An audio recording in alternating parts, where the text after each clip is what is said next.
Captain Taiwan, Kim stood on the observation deck of Lunar Base Alpha, his eyes fixed on the sleek vessel docked in the massive hangar below. The UES Thunder was not large by galactic standards. In fact, many would call it small, but size had never been the point. Beautiful, isn't she? Dr. Ji-Soo Park stepped up beside him. Her white lab coat contrasted with the dark blue of his military uniform. Beautiful and deadly, Kim replied. He had waited 3 years for this moment. Will she be ready for the test tomorrow? Dr. Park nodded, her face serious. The dimensional drive is installed. Our simulations show a 92% chance of success. Kim raised an eyebrow. And the other 8%? We try not to think about that. She smiled weakly. Complete molecular destabilization would be unpleasant. In the year 2387, humans were still newcomers to the galactic community. For decades, the 7 species of the Drenza Confederation had ruled space with their advanced technology. They tolerated humans, but treated them like children who had stumbled onto the playground of adults. The Thunder was humanity's answer, not a direct challenge, but a statement that humans would not remain at the bottom of the galactic hierarchy forever. The next morning, Kim stood on the Thunder's bridge, surrounded by the best crew Earth could offer. The ship hummed with energy as they prepared for their first real test. All systems online, Captain. Lieutenant Jun Park reported from the weapons station. Despite his young age, Park was Earth's finest weapons officer, with reflexes that seemed almost inhuman.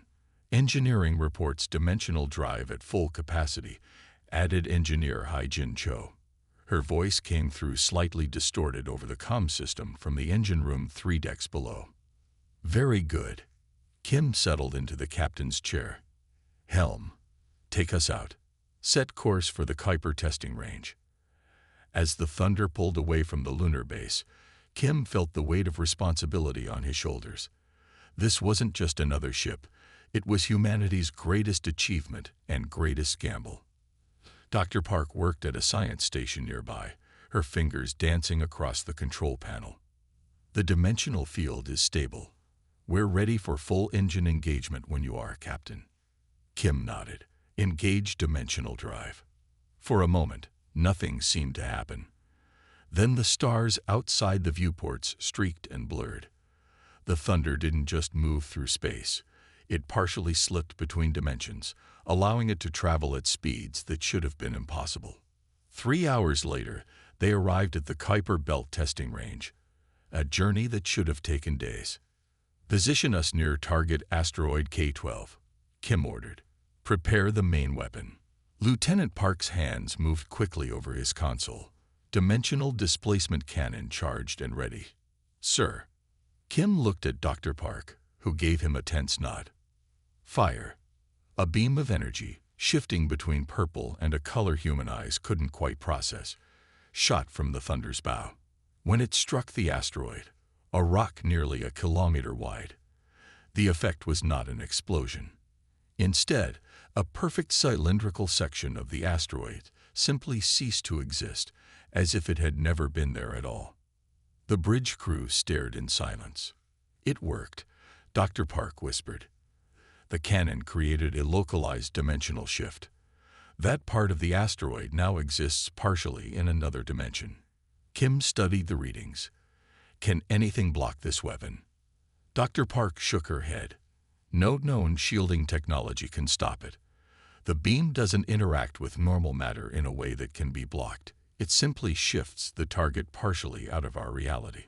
The implications were clear to everyone on the bridge. They had just created a weapon that could bypass any defense in the known galaxy. Far across the solar system, a Drenza monitoring vessel picked up unusual energy readings from the Kuiper Belt. The ship's commander, a tall reptilian being named Carthex, studied the data with growing concern. These readings suggest matter annihilation, he told his science officer. Instantaneous and complete. The science officer's scales darkened in alarm. That technology is forbidden under the Galactic Accords. The consequences of its misuse would be devastating. Carthex made a quick decision. Send all data to High Command. The humans have crossed a line they cannot be allowed to step back from. Within hours, the Drenza Confederation had called an emergency session. The High Council, composed of representatives from all 7 member species, reviewed the data with growing horror. The humans have always been unpredictable, said Grelk, the Prime Counselor. But this goes beyond recklessness. They have developed a weapon that could destroy worlds. The decision was unanimous. A fleet would be dispatched to Earth immediately. The humans would be given one chance to surrender all military vessels and technology. If they refused, their world would be cleansed of all advanced technology, or worse. No one on Earth knew what was coming. 3 days later, Captain Kim and the Thunder were returning from their successful test mission. The mood on the ship was celebratory. For once, humans had created something that put them ahead of the galactic curve. "Captain," the communications officer called out suddenly, "I'm picking up an emergency transmission from Earth Defense Command." Kim's smile faded. "Put it through." Admiral Han's face appeared on the main screen. Even through the static, Kim could see the fear in his old friend's eyes. Ta-1, a Drenza battle fleet just appeared in Earth orbit. 23 ships, including 3 dreadnoughts. They're demanding we surrender all military vessels and weapons research. Kim felt his blood turn cold. What? Why would they? They claim we've developed illegal weaponry. They've given us 6 hours to comply, or they'll begin orbital bombardment. Han's voice dropped. Earth Defense Force can't stop them. You know how advanced their shields are. Kim's mind raced. The Drenza must have detected their test, but they had misunderstood what they were seeing. "Admiral, they're wrong about what we've developed. The Thunder doesn't annihilate matter. It shifts it dimensionally." "Explain that to them." "Not me," Han replied. "Commander Sun Ho Lee is attempting diplomatic contact now, but they seem determined. They've already disabled 2 of our orbital platforms as a demonstration." Kim looked around at his crew. They had left Earth as test pilots. Now they might be returning as its last hope. "Admiral, the Thunder is 5 days out at normal speed." Dr. Park spoke up. "Not necessarily, Captain." All eyes turned to her. "We could push the dimensional drive beyond tested limits. It would be risky, but we could reach Earth in hours." "How risky?" Kim asked. Dr. Park hesitated. "The ship might break apart, or we might shift too far between dimensions and never return." Kim didn't hesitate. "Admiral, we're coming home. Tell Commander Lee to buy us as much time as possible." After the transmission ended, Kim addressed his crew.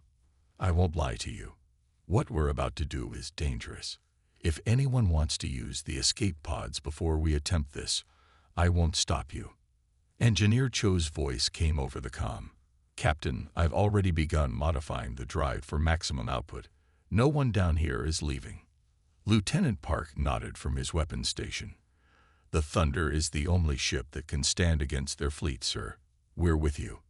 Kim felt a surge of pride. "Dr. Park, how soon can we be ready?" 20 minutes to reconfigure the drive. Then we pray it holds together." "Make it happen." Kim returned to his chair and addressed the helm officer. "Plot a course for Earth. Push everything we have into the dimensional drive once it's ready." As the crew rushed to prepare, Kim stared at the distant pinpoint of light that was Earth. Too small to see from this distance, but always home. "They've always looked down on us," he said quietly. "Always treated us like we were primitive and weak. Today they learn what humans are truly capable of." Dr. Park looked up from her work. "And what is that, Captain?" Kim's eyes were hard.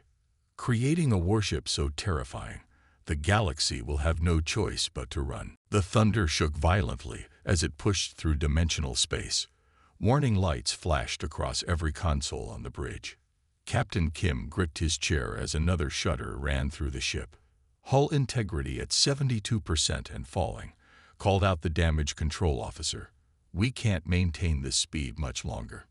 In the engine room, Engineer Hai-Jin Cho worked frantically to keep the dimensional drive from tearing itself apart. Her hands were burned from rerouting power through overheated systems. 2 of her team had already been sent to the medical bay. Just 10 more minutes, she muttered to herself. Hold together for 10 more minutes. Dr. Jisoo Park monitored the dimensional readings from her station on the bridge. Captain, we're experiencing dimensional slippage. Parts of the ship are phasing in and out of normal space. As if to prove her point, a section of the bridge wall briefly became transparent, giving them a glimpse of something no human eyes were meant to see, the swirling chaos between dimensions.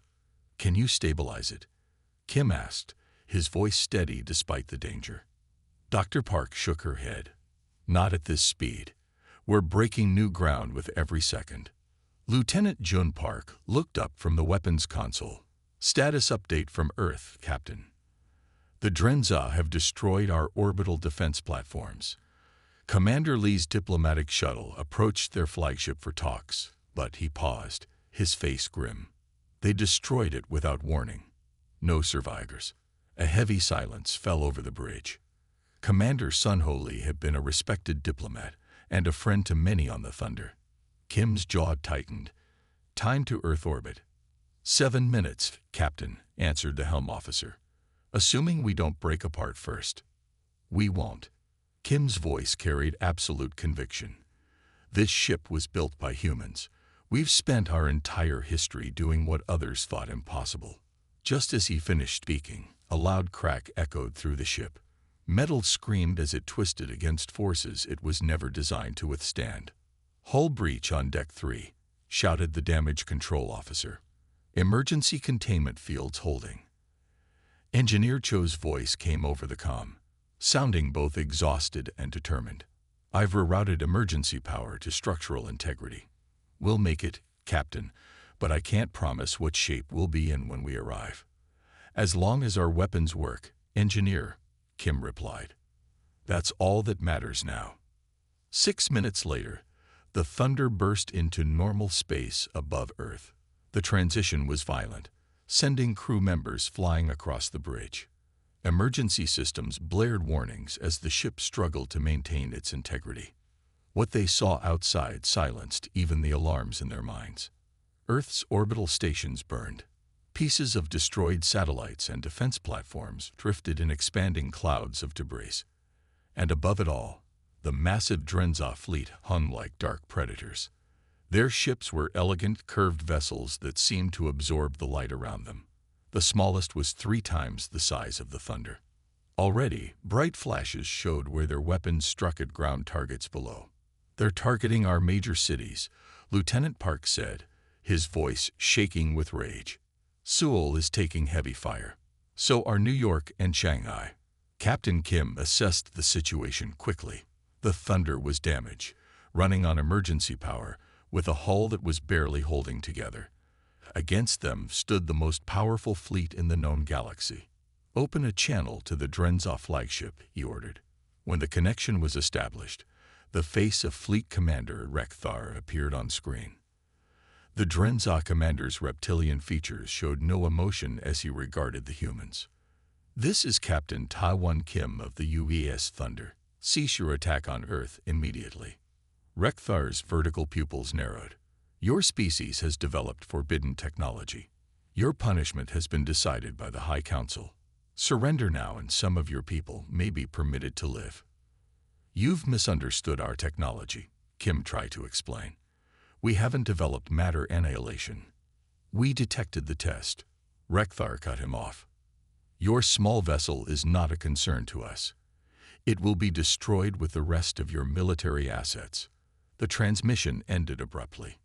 Dr. Park looked at Kim. They don't know what the Thunder can do. Kim nodded.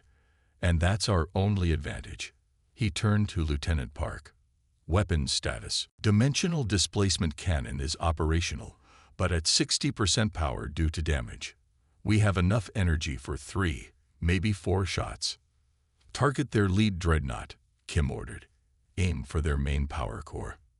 As the Thunder moved into position, the Drenza finally seemed to notice the small human vessel. One of their destroyers broke formation to intercept. They're targeting us, warned the tactical officer. Energy readings suggest they're charging weapons. Kim remained calm. Hold position. Let them fire first. The Drenza destroyer fired, a brilliant beam of energy lancing out toward the thunder.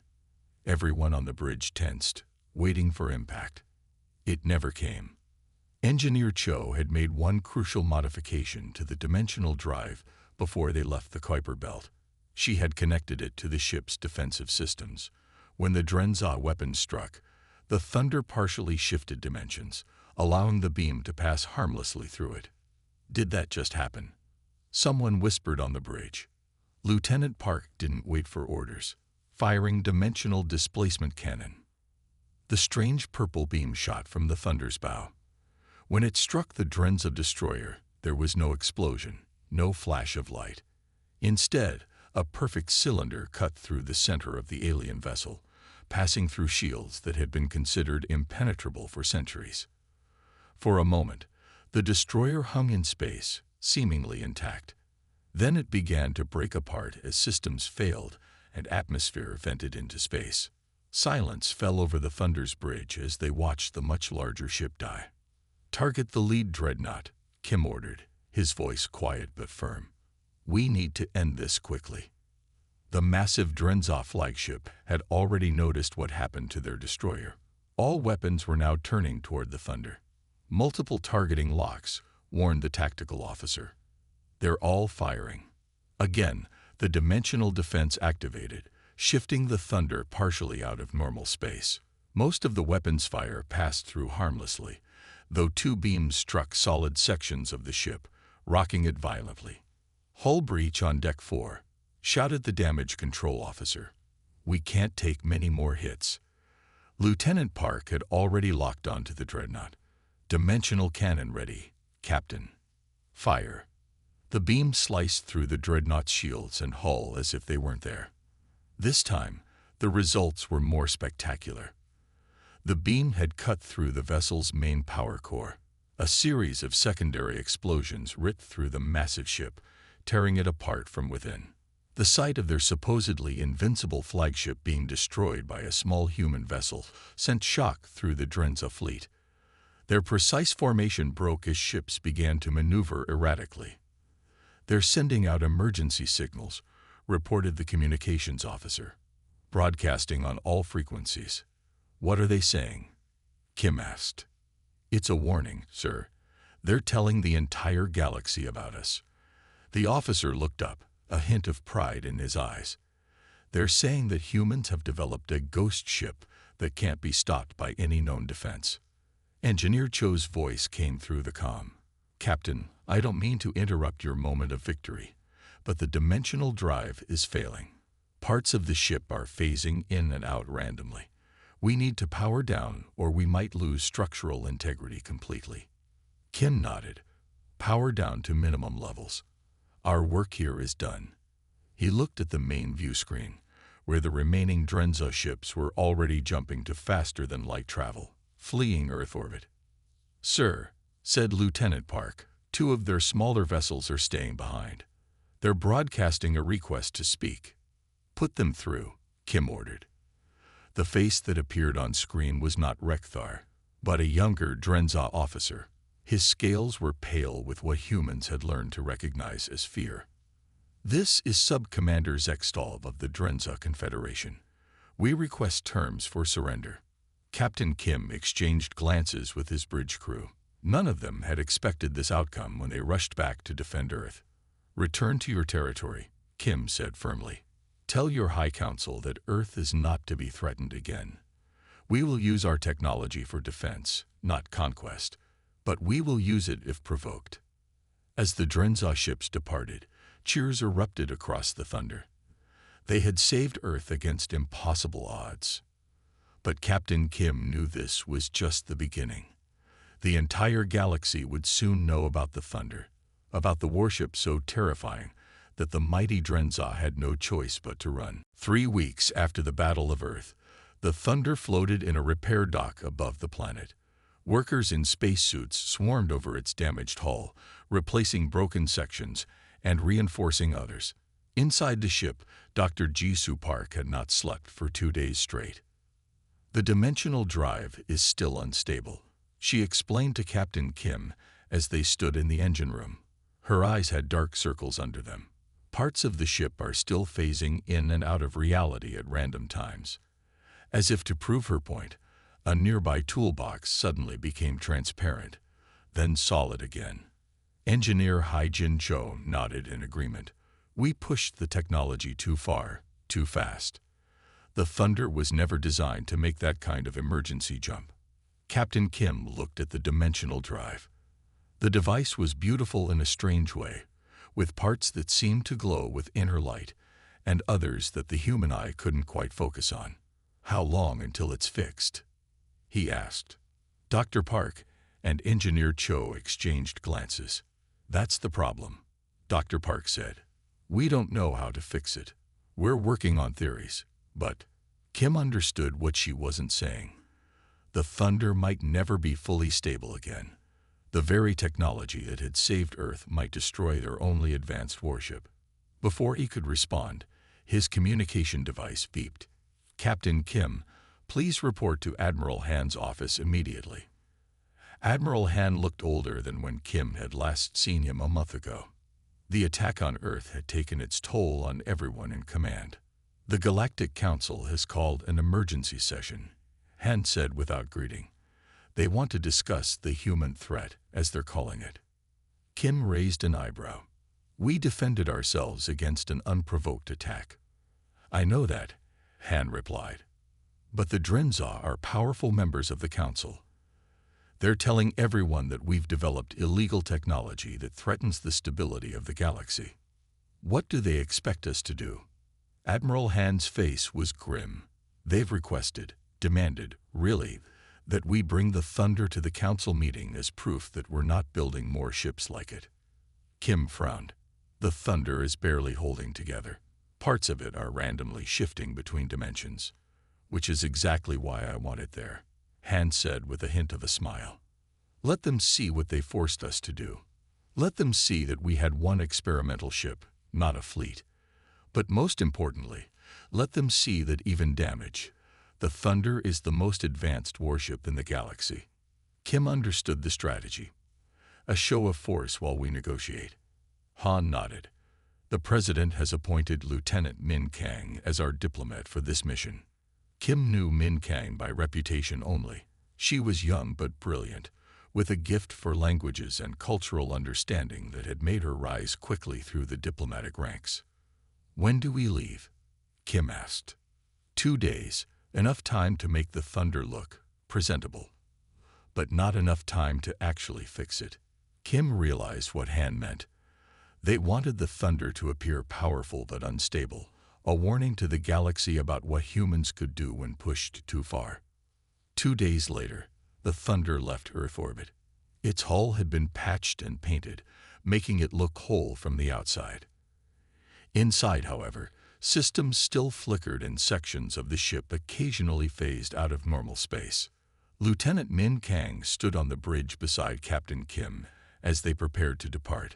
She was shorter than Kim had expected, with a calm face that revealed nothing of her thoughts. Have you been briefed on our situation? Kim asked her. Min nodded. The Thunder is both our greatest achievement and our biggest problem. We need to convince the Council that we're not a threat to galactic peace, while also making it clear that we can defend ourselves. A difficult balance, Kim commented. Min smiled slightly. Diplomacy usually is, Captain. Dr. Park approached them with a datapad. I've prepared information on the dimensional technology that Lieutenant Kang can share with the Council. Enough to prove we're not using matter annihilation, but not enough for them to copy our work.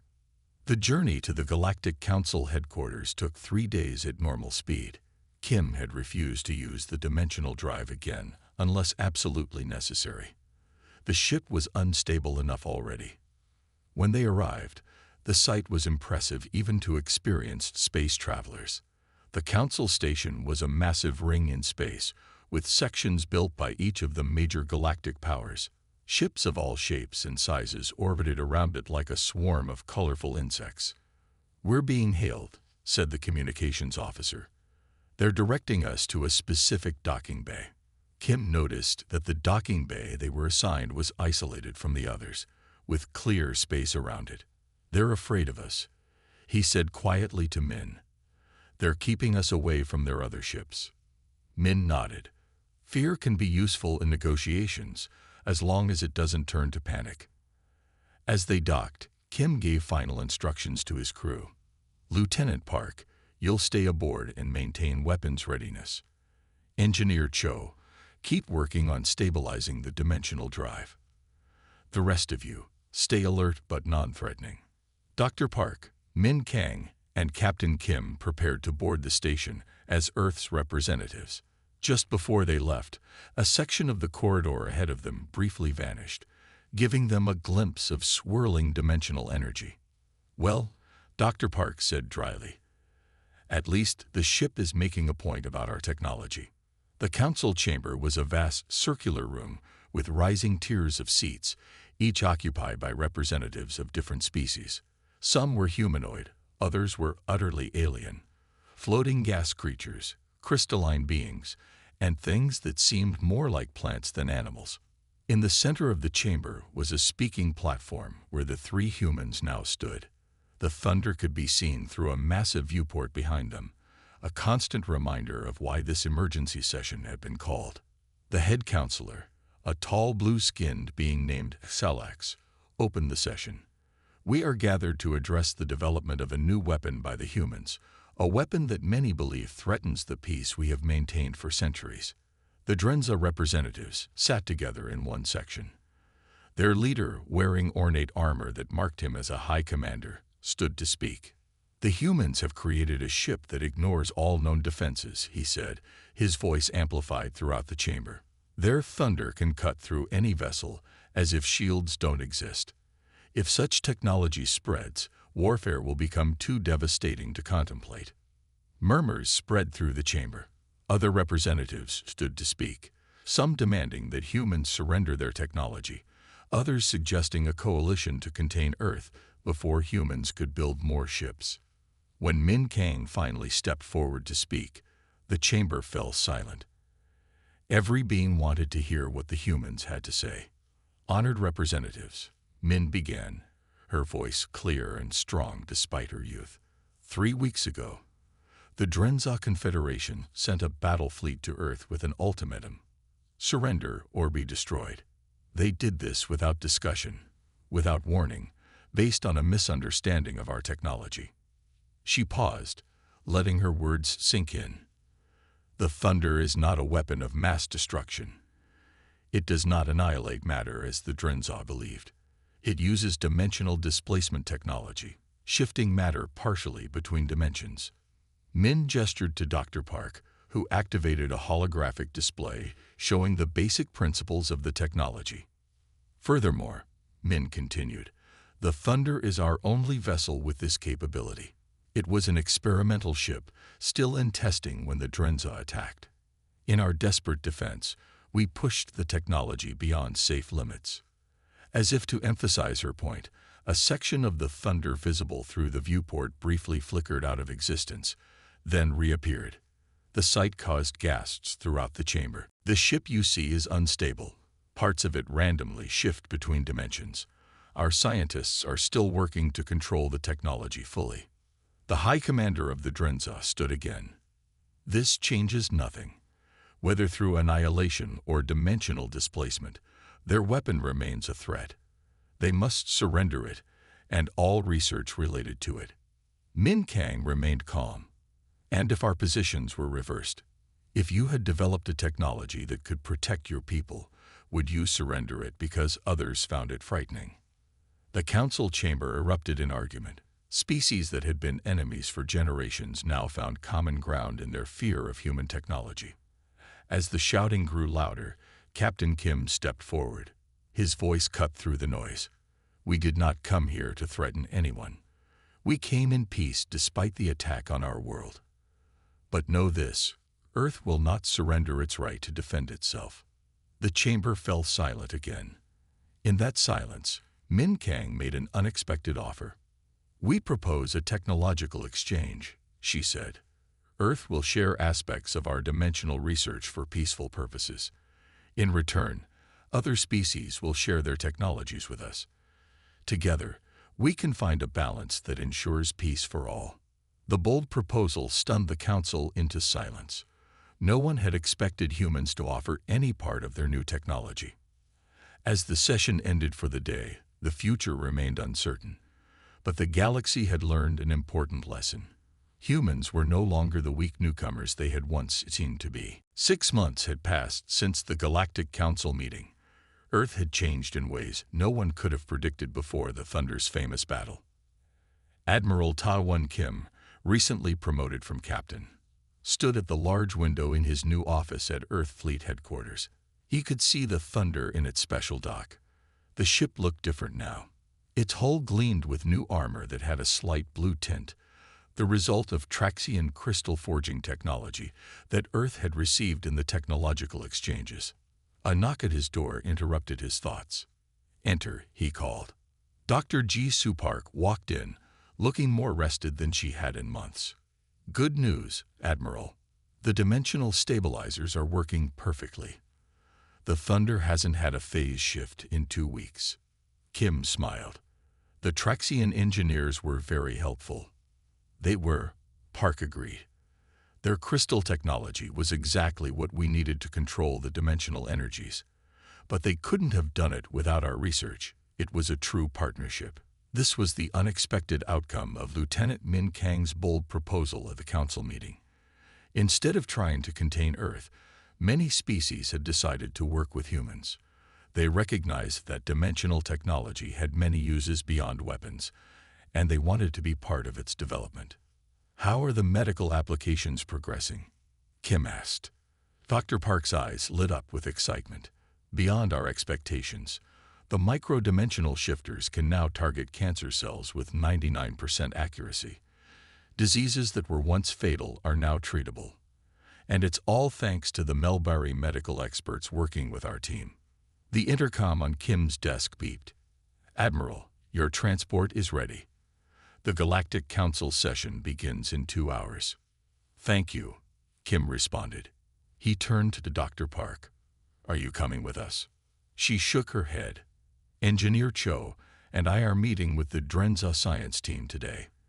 They finally agreed to share their shield harmonics technology." Kim raised an eyebrow in surprise. "The Drenza. I thought they were still angry about their defeat." "Their old leadership was replaced last month," Park explained.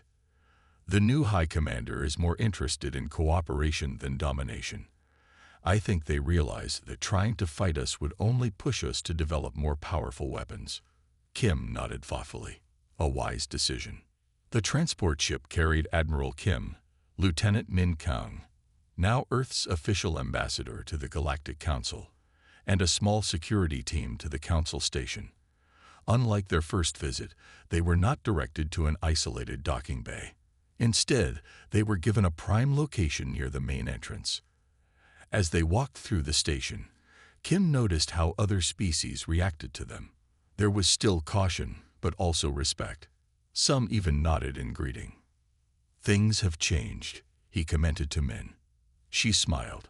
6 months of careful diplomacy will do that.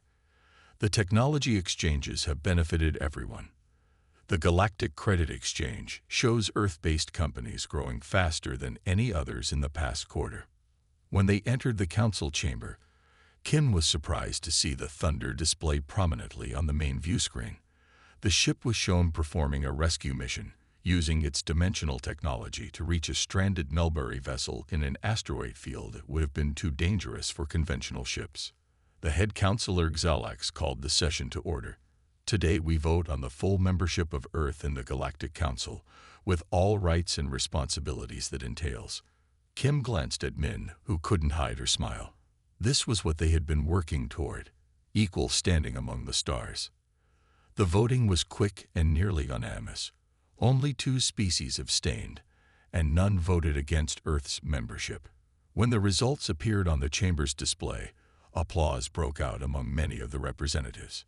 The humans have proved themselves not just technologically advanced, but wise in how they use that advancement, Stalax announced. Their willingness to share knowledge rather than hoard it has shown a maturity that some longer-established species could learn from. His gaze moved briefly to the Drenza section, where the new leadership sat quietly. After the formal ceremony making Earth a full council member, there was a reception in one of the station's large halls. Representatives from dozens of species approached Kim and Min to offer congratulations and discuss potential partnerships. The new Drenza High Commander, a female named Selvina, whose scales were a more vibrant green than her predecessors, eventually made her way to them. "Admiral Kim," she said with a formal bow, "I wish to officially apologize for the actions of the previous leadership. The attack on Earth was a grave mistake." Kim returned the bow. "We accept your apology, High Commander, and we look forward to a more peaceful relationship between our peoples." Selvina seemed relieved. The joint research project between Dr. Park, Engineer Cho, and our science team has already yielded promising results. Perhaps our species can achieve more through cooperation than we ever did through intimidation. As the reception continued, Min was approached by a Traxian diplomat, the crystalline being shimmered as it spoke. "Ambassador Kang, your speech 6 months ago changed how many of us view humans. You turned what could have been war into partnership. The Traxian collective wishes to honor you for this achievement." Min bowed respectfully. "The honor belongs to all of Earth, not just to me." The Traxian's crystal body flashed with blue light, their version of laughter, modest as well as wise. "Your people continue to surprise us." Later that day, as their transport prepared to return to Earth, Kim and Min stood at a viewport looking out at the expanse of stars. "Did you ever imagine this outcome when we rushed back to defend Earth?" Min asked. Kim shook his head. "I expected to die fighting a hopeless battle against the Drenza fleet.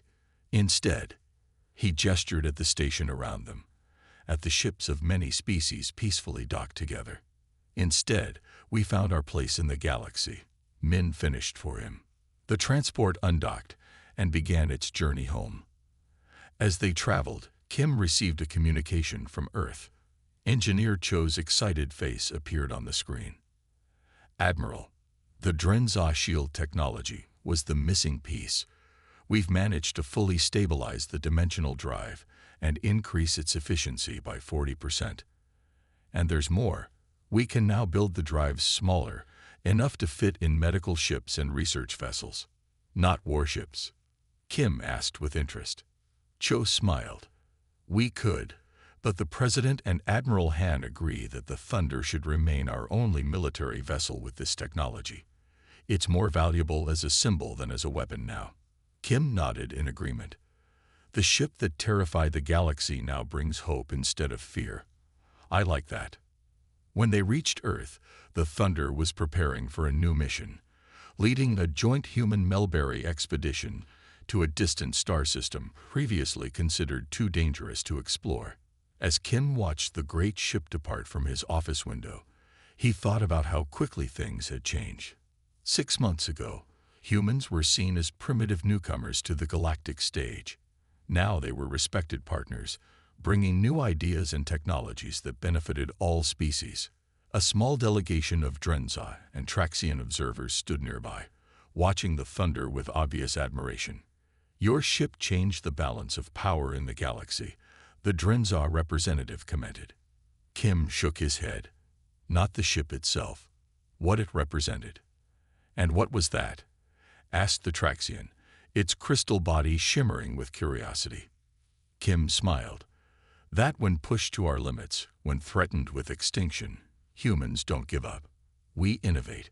We find solutions that others think impossible." He looked out at the stars, where the Thunder was now just a distant point of light. The ship was terrifying, because it showed what humans are capable of when challenged. But the true victory wasn't in making the galaxy fear us. It was in showing them that we could be valuable allies instead of frightening enemies. The Traxian's body glowed with understanding. A weapon so powerful that it ended the need for weapons at all. "Exactly," Kim agreed. "The most powerful ship in the galaxy now serves as a reminder that cooperation achieves more than conflict ever could." As the visitors left, Kim remained at the window, watching Earth's newly expanded fleet preparing for peaceful missions across the stars. The thunder had opened the door, but what came next, a new age of exploration and partnership, would be humanity's true legacy to the galaxy.